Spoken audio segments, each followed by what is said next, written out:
আসসালামু আলাইকুম সবাইকে। আশা করি সকলে ভালো আছেন। কি ভাবছেন কি রান্না করলাম এটা? তাহলে চলুন ভিডিওতে দেখা যাক।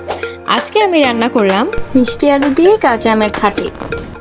এর জন্য দুটো বড় সাইজের মিষ্টি আলু নিয়েছি। এগুলোকে সামান্য পরিমাণে লবণ দিয়ে আমি সিদ্ধ করে নিচ্ছি। একটু পোড়া পোড়া করে সিদ্ধ করে নিলাম যাতে আলুগুলো থেকে স্মোকি ফ্লেভার পাওয়া যায়।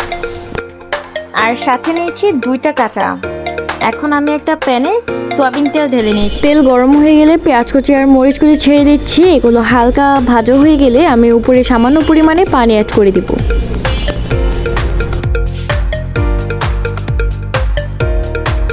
এখন এখানে দিচ্ছি এটা হলুদ গুঁড়ো, মরিচ গুঁড়ো, ওটা ধনিয়ার গুঁড়ো, সামান্য পরিমাণে লবণ দিয়েছি। দিয়ে ভালো করে নাড়াচাড়া দিয়ে এটাকে 10 মিনিটের জন্য আমি কষিয়ে নিব।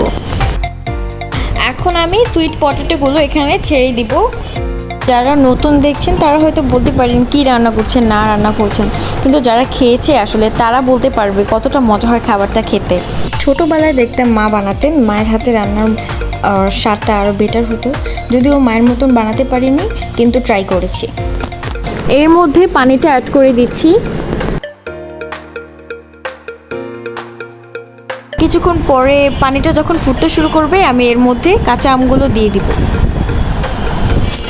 কাঁচা আমগুলো দিয়ে দেওয়ার পর কিন্তু আমি ওয়েট করছি কখন কাঁচা আমগুলো সিদ্ধ হবে, কারণ কাঁচা আমগুলো সিদ্ধ হয়ে যাওয়ার পরই কিন্তু আমি আর রসুন দিয়ে এটাকে বাগার দিয়ে নিব।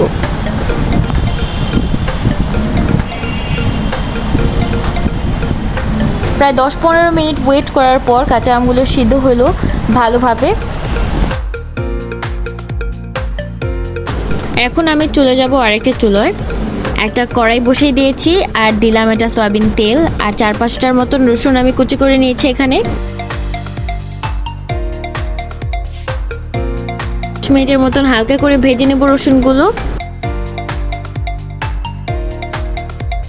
ভাজা হয়ে গেলে তেল সহ রসুন আমি দিয়ে নিব।